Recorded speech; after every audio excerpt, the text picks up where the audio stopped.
আমি কলাম এই ওয়ার্ডে এই বাড়িতে বসে নৌকার ভোট চেয়েছিলাম ননীবাবুর, আমি নৌকার ভোট ছিলাম পঞ্চম বিশ্বাসে, আমি নৌকা ভোট ছিলাম সনদ বিশ্বাসে।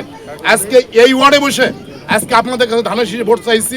আমি কিন্তু আওয়ামী লীগের জয়েন্ট সেক্রেটারি, আমরা যারা আছি অবশ্যই আমরা ধানের শীষে সবাই ভোট দেবো। এখানে আওয়ামী লীগ বিএনপি কোনো কথা, আমরা সবাই ইজাজ ভাইকে ভালোবাসি, আমরা ইজাজ ভাইকে ভোট দেবো। এই এক মিনিট বসেন, না আমি বলা কিন্তু আসলে পরে আসলে আমরা জানিও না ওরা আজকে আজকে উপস্থিত মা বোনেরা। আপনারা জানেন 5 আগস্টের পর, আমি 3-4টে কথা বলবো মাত্র। 5 আগস্টের পর আপনারা যা মনে করেছিলেন বিএনপি রাষ্ট্র ক্ষমতা গেলে আমরা হিন্দু মুসলমান একত্র থাকতে পারবো না, এটা মিথ্যা ধারণা। আমি কলাম সংবাদ কর্মী, আমি কলাম এই ওয়ার্ডে এই বাড়িতে বসে নৌকার ভোট চেয়েছিলাম ননীবাবুর, আমি নৌকার ভোট ছিলাম পঞ্চম বিশ্বাসে, আমি নৌকা ভোট ছিলাম সনদ বিশ্বাসে। আজকে এই ওয়ার্ডে বসে আজকে আপনাদের কাছে ধানের শীষে ভোট চাইছি। আমি কিন্তু আওয়ামী লীগের জয়েন্ট সেক্রেটারি।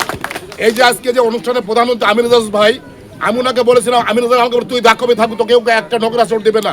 আর একটা কথা বলতে চাই, দাক উপজেলা বিএনপি সভাপতি অসিদ্ধা, সদস্য সচিব আমার বন্ধুবার মান্নান এবং চালনা পৌরসভার সাবেক আহ্বায়ক মুজাফফর ছোট ভাই এবং ভাগ্নে আলামিন, এরাও বলেছিল, এবং আমাদের শাকিল আহমেদ দিলু, এরা বলেছিল দাকবের কোনো হিন্দু মুসলমান কেউ নির্যাতিত হবে না। আপনাকে বুকে হাতে বলতে পারবেন যে আপনারা কখন এই যে 5 আগস্টের পর বাংলাদেশের বিভিন্ন জায়গায় অনেক জায়গায় কিছু বিচ্ছিন্ন ঘটনা ঘটেছে, দাকবে কোথাও কোনো ঘটনা ঘটেছে কিনা আমাদের জানা নাই, আমরা কেউ নিউজ করতে পারিনি, আমাদের সাংবাদিক আমরা নিউজ করতে পারিনি, আমরা সাংবাদিক কোনো ব্যক্তি বা পক্ষের হয় না, আমরা দেখিনি। ইজাজ ভাইয়ের নির্দেশ ছিল আমার দাকব গড়িয়ে কাটায় একটা ব্যক্তিও কখনোই নির্যাতিত হবে না, কখনো ঘর থেকে যেতে হবে না। আমরা কলাম বুক ফুরে আমরা উপজেলা প্রশাসনে আমরা বিভিন্ন জায়গায় যাচ্ছি, আমরা সেখানে যেয়ে থাকি।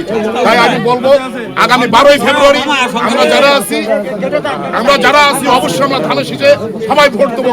এখানে আওয়ামী লীগ বিএনপি কোনো কথা, আমরা সবাই ইজাজ ভাইকে ভালোবাসি, আমরা ইজাজ ভাইকে ভোট দেবো।